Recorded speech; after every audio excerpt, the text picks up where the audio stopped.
Chapter 9. God confirms his covenant. Then God blessed Noah and his sons, and told them, "Be fruitful and multiply. Fill the earth, all the animals of the earth, all the birds of the sky, all the small animals that scurry along the ground, and all the fish in the sea will look on you with fear and terror. I have placed them in your power. I have given them to you for food, just as I have given you grain and vegetables. But you must never eat any meat that still has the lifeblood in it. And I will require the blood of anyone who takes another person's life. If a wild animal kills a person, it must die. And anyone who murders a fellow human must die. If anyone takes a human life, that person's life will also be taken by human hands. For God made human beings in his own image. Now be fruitful and multiply, and repopulate the earth." Then God told Noah and his sons, "I hereby confirm my covenant with you and your descendants, and with all the animals that were on the boat with you, the birds, the livestock, and all the wild animals, every living creature on earth. Yes, I am confirming my covenant with you. Never again will floodwaters kill all living creatures. Never again will a flood destroy the earth."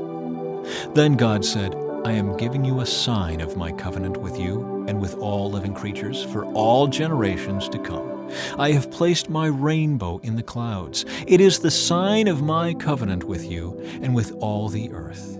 When I send clouds over the earth, the rainbow will appear in the clouds, and I will remember my covenant with you and with all living creatures. Never again will the floodwaters destroy all life. When I see the rainbow in the clouds, I will remember the eternal covenant between God and every living creature on earth." Then God said to Noah, "Yes, this rainbow is the sign of the covenant I am confirming with all the creatures on earth." Noah's sons. The sons of Noah who came out of the boat with their father were Shem, Ham, and Japheth. Ham is the father of Canaan. From these three sons of Noah came all the people who now populate the earth. After the flood, Noah began to cultivate the ground, and he planted a vineyard. One day he drank some wine he had made, and he became drunk and lay naked inside his tent. Ham, the father of Canaan, saw that his father was naked and went outside and told his brothers. Then Shem and Japheth took a robe, held it over their shoulders, and backed into the tent to cover their father. As they did this, they looked the other way so they would not see him naked.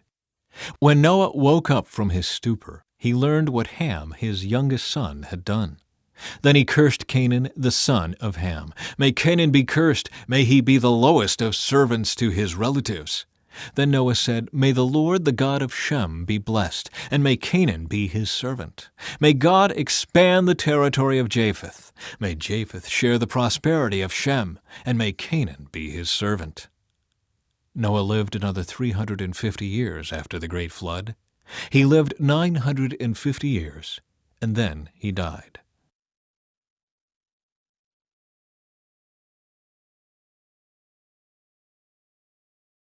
Chapter 10. This is the account of the families of Shem, Ham, and Japheth, the three sons of Noah. Many children were born to them after the great flood. Descendants of Japheth. The descendants of Japheth were Gomer, Magog, Madai, Javan, Tubal, Meshech, and Tiras. The descendants of Gomer were Ashkenaz, Rippeth, and Togarmah.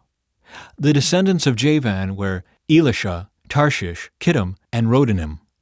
Their descendants became the seafaring peoples that spread out to various lands, each identified by its own language, clan, and national identity. Descendants of Ham. The descendants of Ham were Cush, Mizraim, Put, and Canaan. The descendants of Cush were Seba, Havilah, Sabta, Raimah, and Sabteka. The descendants of Raimah were Sheba and Dedan. Cush was also the ancestor of Nimrod, who was the first heroic warrior on earth. Since he was the greatest hunter in the world, his name became proverbial. People would say, "This man is like Nimrod, the greatest hunter in the world. He built his kingdom in the land of Babylonia, with the cities of Babylon, Erech, Akkad, and Calneh." From there he expanded his territory to Assyria, building the cities of Nineveh, Rehoboth-ir, Calah, and Rezin, the great city located between Nineveh and Calah. Mizraim was the ancestor of the Ludites, Anamites, Lehabites, Naphtaites, Pathrusites, Casluhites, and the Caphtorites, from whom the Philistines came. Canaan's oldest son was Sidon, the ancestor of the Sidonians. Canaan was also the ancestor of the Hittites, Jebusites, Amorites, Girgashites, Hivites, Arkites, Sinites, Arvadites, Zamarites, and Hamathites. The Canaanite clans eventually spread out, and the territory of Canaan extended from Sidon in the north to Gerar and Gaza in the south, and east as far as Sodom, Gomorrah, Admah, and Zeboim near Lasha. These were the descendants of Ham, identified by clan, language, territory, and national identity. Descendants of Shem. Sons were also born to Shem, the older brother of Japheth. Shem was the ancestor of all the descendants of Eber. The descendants of Shem were Elam, Asher, Arphaxad, Lud, and Aram. The descendants of Aram were Uz, Hul, Gether, and Mash. Arphaxad was the father of Shelah, and Shelah was the father of Eber. Eber had two sons. The first was named Peleg, which means division, for during his lifetime the people of the world were divided into different language groups. His brother's name was Joktan. Joktan was the ancestor of Almodad, Sheleph, Hazarmaveth, Jira, Hadoram, Uzal, Dikla, Obal, Abelmael, Sheba, Ophir, Havilah, and Jobab. All these were descendants of Joktan. The territory they occupied extended from Misha all the way to Sephir in the eastern mountains. These were the descendants of Shem, identified by clan, language, territory, and national identity. Conclusion. These are the clans that descended from Noah's sons, arranged by nation according to their lines of descent. All the nations of the earth descended from these clans after the great flood.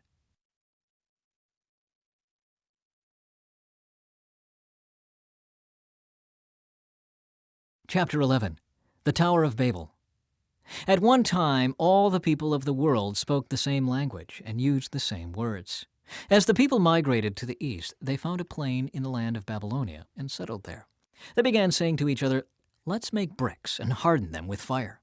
In this region, bricks were used instead of stone, and tar was used for mortar. Then they said, "Come, let's build a great city for ourselves, with a tower that reaches into the sky. This will make us famous and keep us from being scattered all over the world." But the Lord came down to look at the city and the tower the people were building. "Look," he said, "the people are united, and they all speak the same language. After this, nothing they set out to do will be impossible for them. Come, let's go down and confuse the people with different languages. Then they won't be able to understand each other." In that way, the Lord scattered them all over the world, and they stopped building the city. That is why the city was called Babel, because that is where the Lord confused the people with different languages. In this way, he scattered them all over the world. The line of descent from Shem to Abram. This is the account of Shem's family.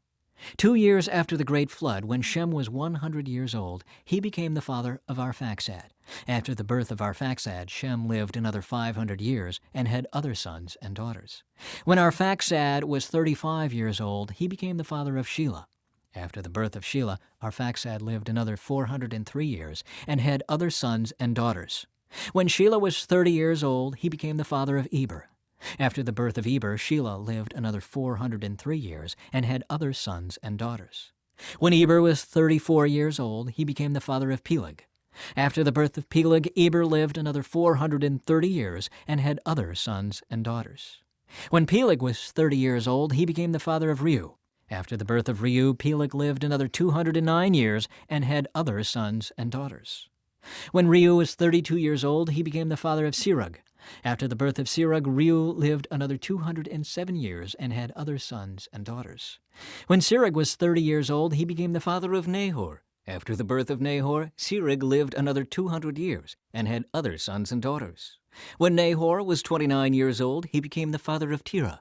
After the birth of Terah, Nahor lived another 119 years and had other sons and daughters. When Terah was 70 years old, he had become the father of Abram, Nahor, and Haran. The family of Terah.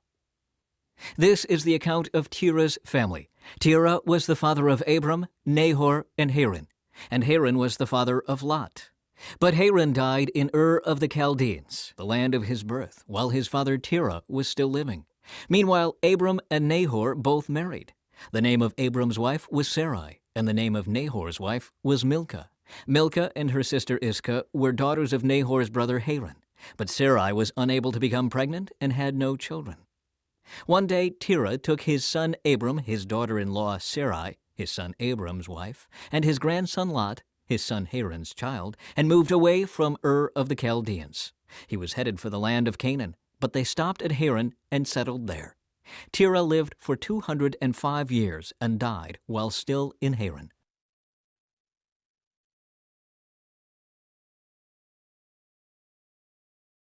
Chapter 12. The Call of Abram.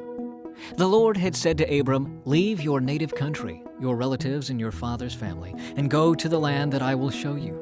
I will make you into a great nation. I will bless you and make you famous, and you will be a blessing to others. I will bless those who bless you and curse those who treat you with contempt. All the families on earth will be blessed through you." So Abram departed as the Lord had instructed, and Lot went with him. Abram was 75 years old when he left Haran. He took his wife Sarai, his nephew Lot, and all his wealth, his livestock, and all the people he had taken into his household at Haran, and headed for the land of Canaan. When they arrived in Canaan, Abram traveled through the land as far as Shechem. There he set up camp beside the oak of Moreh. At that time, the area was inhabited by Canaanites. Then the Lord appeared to Abram and said, "I will give this land to your descendants." And Abram built an altar there and dedicated it to the Lord, who had appeared to him. After that, Abram traveled south and set up camp in the hill country, with Bethel to the west and Ai to the east. There he built another altar and dedicated it to the Lord, and he worshipped the Lord. Then Abram continued traveling south by stages toward the Negev. Abram and Sarai in Egypt. At that time a severe famine struck the land of Canaan, forcing Abram to go down to Egypt, where he lived as a foreigner. As he was approaching the border of Egypt, Abram said to his wife Sarai, "Look, you are a very beautiful woman. When the Egyptians see you, they will say, 'This is his wife. Let's kill him, then we can have her.' So please tell them you are my sister. Then they will spare my life and treat me well because of their interest in you." And sure enough, when Abram arrived in Egypt, everyone spoke of Sarai's beauty. When the palace officials saw her, they sang her praises to Pharaoh, their king, and Sarai was taken into his palace. Then Pharaoh gave Abram many gifts because of her: sheep, goats, cattle, male and female donkeys, male and female servants, and camels.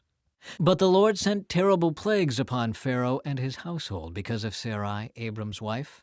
So Pharaoh summoned Abram and accused him sharply. "What have you done to me?" he demanded. "Why didn't you tell me she was your wife? Why did you say she is my sister and allow me to take her as my wife? Now then, here is your wife. Take her and get out of here." Pharaoh ordered some of his men to escort them, and he sent Abram out of the country along with his wife and all his possessions.